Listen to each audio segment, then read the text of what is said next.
asuh. Balik deui dina channel JKR Official. Akhirnya jam aturan itu ngeunaan carita-carita mistis kabangsaning juri genderuwo kuntilanak dedemit.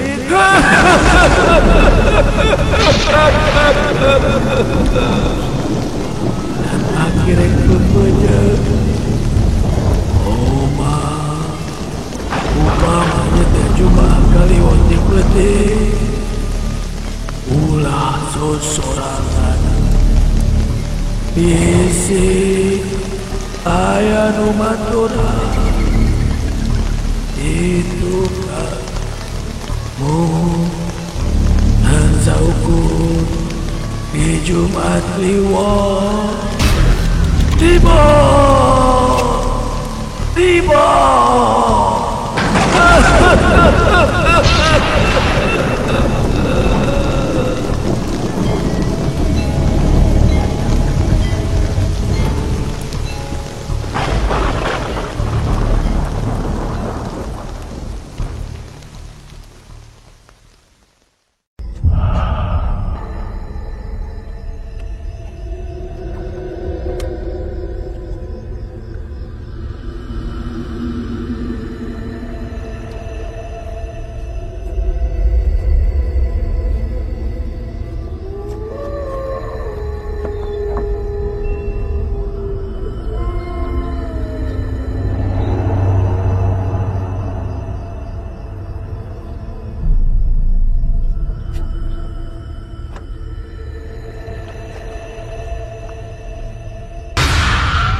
Ngaran kuring Yadi, nya lembur teh di Cililin. Kuring rumasa, baheula mah kuring teh salah saurang jalma anu sompral jeung ditara percayaan kana hal-hal anu kasebut mistik. Kusabab kitu kuring oge keuna ku caritaan sorangan anu suaban.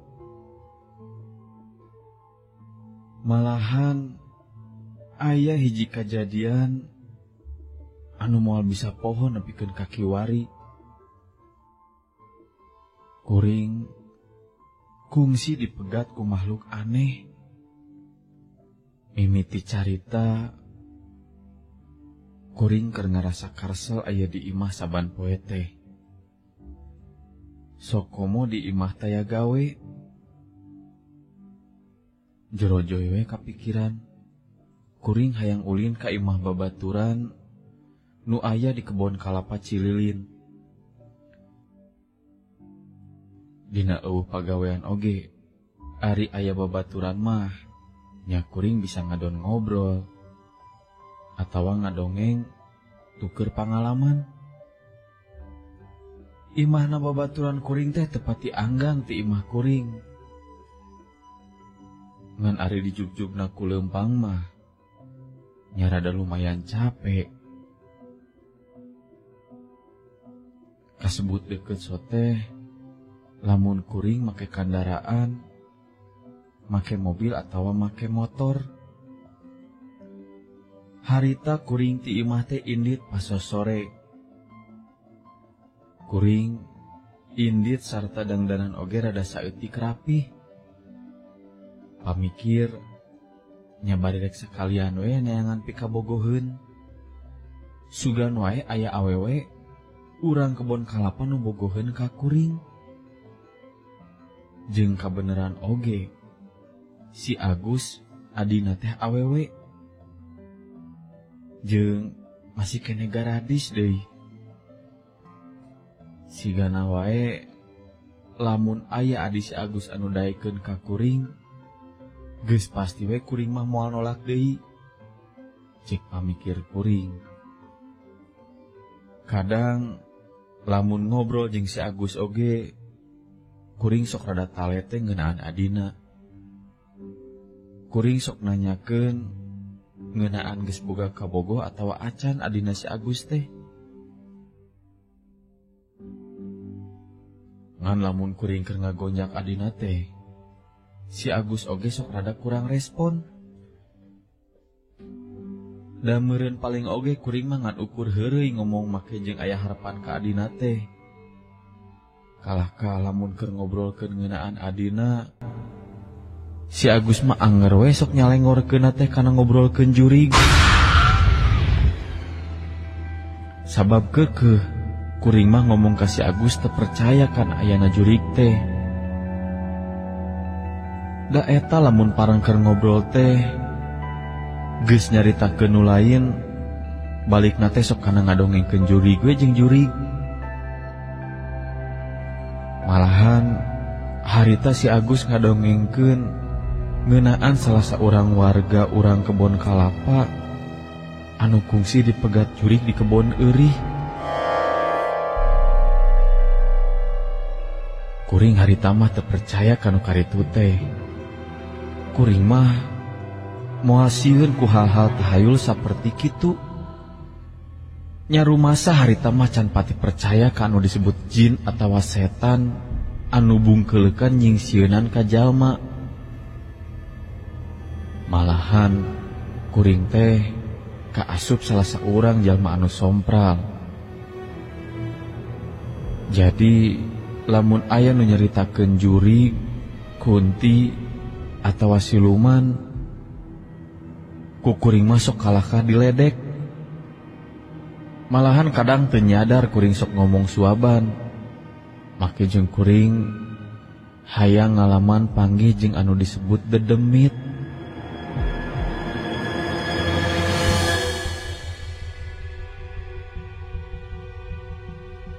Ku ngobrol mah teu karasa waktu teh. Harita geus aya kana jam 11 peutingna. Kuring oge langsung we pamitan rek ngadon balik. Sok sanajan kasebut peuting eta teh malam Jumaah, tapi kuring ngarasa ludeung. Malahan teu ngarasa keueung. Sok sanajan balik sorangan berijing kaayaan peuting.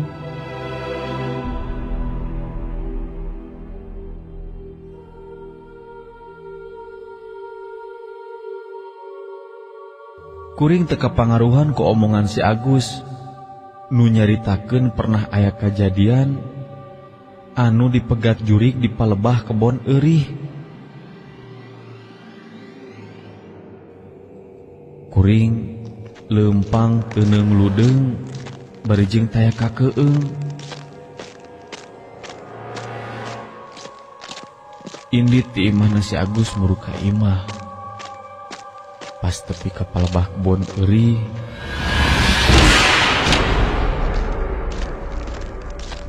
kuring ngeureunkeun heula leumpang, sabab kuring ngadenge aya sora domba anu beberelean.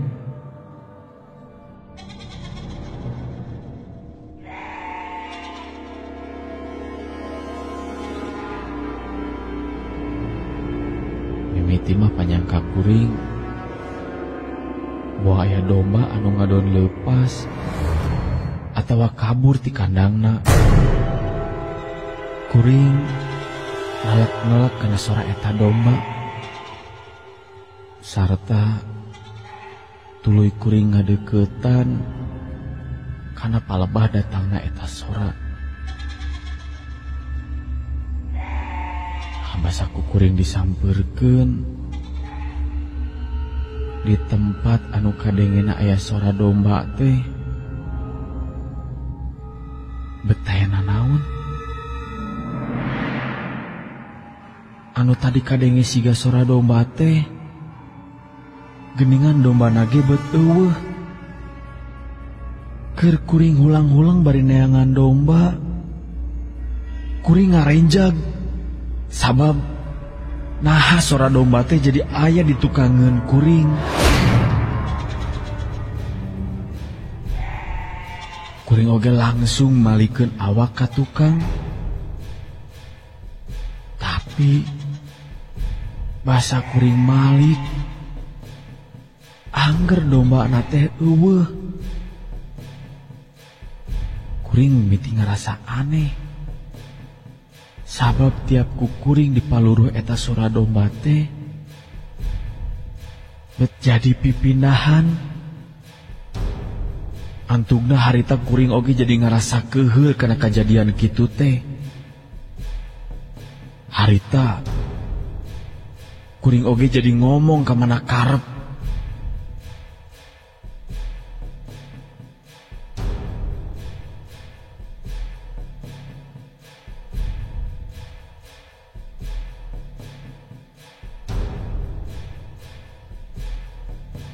Sanggeus kuring cacarita sarupa kitu,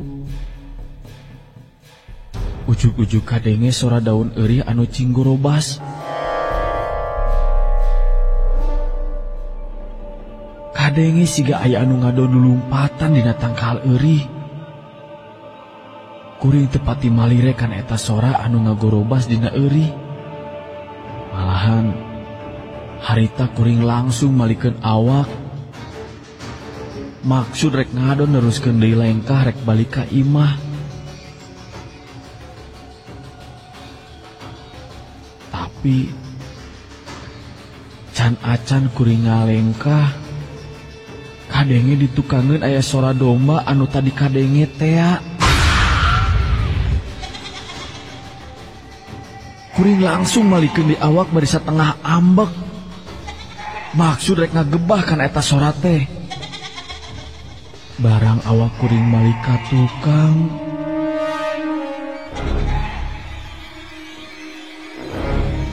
mimiti kuring rada ruas. Sabab katinggali ayeuna mah di tukangan kuring teh aya domba. Ngan barang ditelak-telak ku kuring. Nah domba teh huluna bet siga sirah jelema.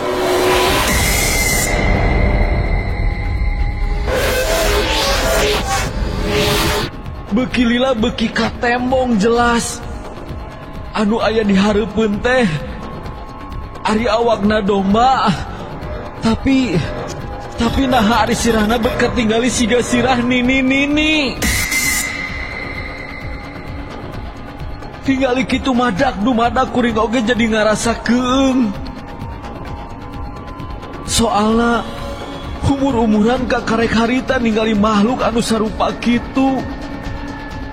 Katingalina panon eta makhluk teh mencrong ka kuring berijing semu hurung. Malahan eta makhluk teh ngomong kadenge berijing sora nini-nini. Ulu punu kuring jadi karasa cing puringkak. Sabab ningali makhluk aneh. Awakna domba ari sirahna nini-nini. Geus loba mikir panjang ningali kitu mah kuring langsung lumpat ngajauhan eta kebon eurih. Tah atuh dak dumadak kuring jadi teu apal kana jalan balik. Buka rasa kuring lumpat teh kala asup ku kurusukan ka kebon eurih. Geus karasa lumpat teh geus jauh di tempat nu aya makhluk aneh teh. Kuring ngeureunkeun heula lumpat. Sabab karasa awak kuring geus karasa capek pisan. Harita kuring langsung yukina jukut. Bari awak karasa hareudang. Malahan kesang oge maseuhan awak kuring. Keur kuring diuk kitu, ujug-ujug kadenge aya sora anu ngomong ka kuring. Kuring langsung curing hak. Sabab anu ngomong teh sora nini-nini nu awakna domba teh. Mereka tinggali gening domba anu sirahna nini teh geus aya di hareupeun kuring.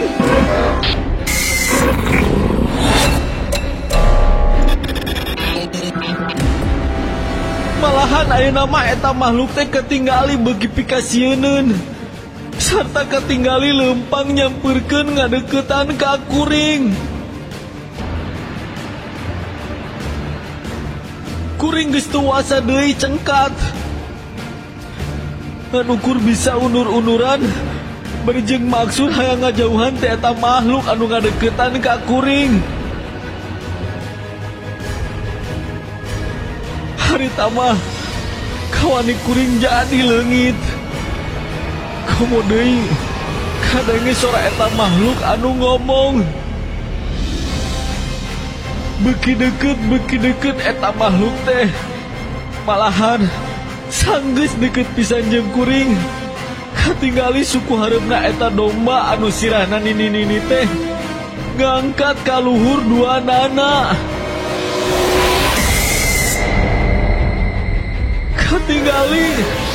Katinggali siga anu rek ngagabruk ka kuring.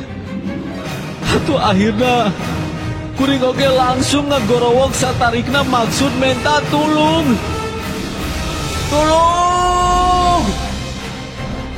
Tolong! Saku sabab kuring geus leuwih teu sieun ku eta makhluk. Hantugna mah kuring ngalengerek kapiuhan. Kuring geus teu inget deui di bumi alam.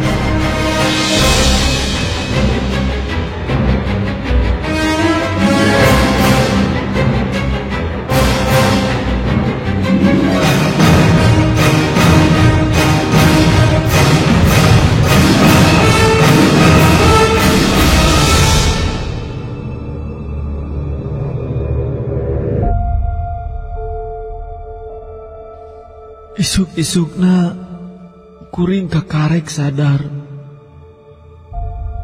Kuring sadar pedah aya nu ngahudangkeun. Kuring dihudangkeun ku salah saurang tatangga anu pareng ngaliwat ka palebah kuring anu keur ngagoler. Sigana wae eta tatangga kuring teh aneheun.